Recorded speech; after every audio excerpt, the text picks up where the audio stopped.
พี่น้องอีแม่บุญสวงเด่นดวงศิลปินมรดกอีสานเป็นศิลปินระดับบรมครูของภาคอีสานบ้านเฮาพี่น้องเอ๋ยอุ้ยอายุ80กว่าแล้วเป็นเซี่ยวครับอีแม่สวีวันดำเนินศิลปินแห่งชาติสาขาหมอลำคนที่3นะเออบอสบายขยังบ่าอุ้ยคอยเห็นโพสต์ของหัตถพลดีสิงห์บุญแล้วไปเยี่ยมบ่เนี่ยเห็นอีแม่บุญสวงนั่งอยู่นางยุดเตียงพี่น้องเอ๋ยหูบนอนยุดเตียงกะมีหลังจากคุณแม่หกล้มวันนี้ยิ้มแย้มแจ่มใสลุกขึ้นนั่งพูดคุยได้เล่าเล่าเล่าลมแล้วว่าแล้วลมหาที่อาผ่อนพี่น้องเอ๋ยเนี่ยพูดเฒ่าเนาะ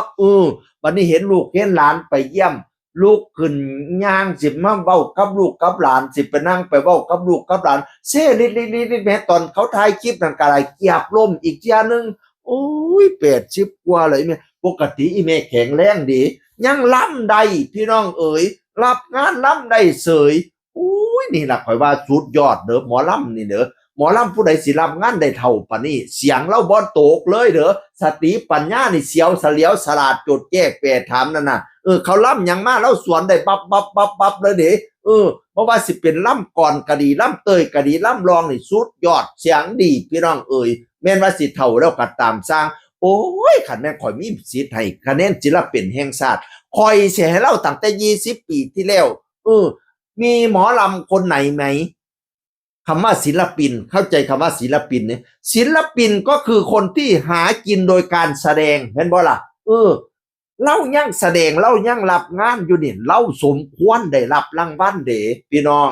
เล่าเอิ้นว่าศิลปินที่แท้จริงเพราะรางวัลที่ให้คือศิลปินแห่งชาติศิลปินก็คือคนทำงานด้านศิลปินเนี่ยก็ยังร้องก็ยังล่ำก็ยังโซ่อยู่เนี่ยเป็นอย่างจะบ่ให้แล้วคนละงึดงอหมอดแตกให้ศิลปินสาขาหมอลำภาคอีสานน่ะจักปีแล้วตั้งแต่ปี2000เท่าใดเขาเจ้าเริ่มมาน่ะ2ได้จักคนหนึ่งพี่น้อง1อีพอท่องมากจันทลือ2อีพอเกี้ยนดาเหลา3อีเมสวีบ้านดำเนิน4อีพออีเมบุญเพ่งไผผิวไส้5อีเม5อีเมบานเย็นลักแก้นติอีเมบานเย็นเขาอีพอปอสลาดน้อยผู้ใดได้ก้อนกันแล้วก็พุทธที่6ขัน5กับ6ซับกันขอโทษเด้ออีพอปอสลาดน้าส่งเสริมแล้วก็7ผู้สุดท้ายนี่อีเมลาตีซีบีไทยกี่ปีแล้วได้แค่7 คนน่ะมันโพดโพบักโมบักแดงไหมมันสมควรให้คุณแม่บุญช่วงได้แล้วเนี่ยนะจนว่าแล้วสิโงยตะฟังแล้วนี่นะจนว่าใบไม้สิล้นควันแล้วซุ่มเจ้าสิมาเสิร์ฟสู้เกียรติให้เราย่ำใดให้ทอโอ๊ยก็เราเบามาแล้วก็ศูนย์ใครคอยมีสิทธิ์ลงคะแนนเลยนะศิลปินแห่งชาติคอยสิกาให้แม่บุญช่วงแค่800คะแนนโลดป่วยแล้วเนี่ยล่มแล้วหาเที่ยแล้วเขาเจ้าไปเยี่ยมนะล่มนั่นน่ะโอ้ยคอยไปคอยแม่เด้ออีแม่เอ้ยลูกหลานไปเยี่ยมกับลูกยางเซลิดอยู่เป็นเซียวกับอีแม่สวีวันดำเนิน80ปลายเลยเด้ผู้เฒ่านี่พี่น้องเอ้ยโอ้ยเนาะเป็นเมียของอีพอคุณพ่อเจริญดาเหลาคุณพ่อเจริญดาเหลานี่เป็นหลานของคุณพ่อเคนดาเหลาศิลปินแห่งชาติคนที่2น่ะนะคุณแม่บุญช่วงก็เลยมีฐานะเป็นหลานสะใภ้ของคุณปู่เคนดาเหลานั่นละพี่น้องเสียสายไล่ร้องเป็นชะนีนั่นละให้แม่ช่วงให้แม่เศร้าซะเด้อแม่เอ้ยเจ็บหนักไก่ตุเล่าเจ็บเบาไก่ให้ช่วง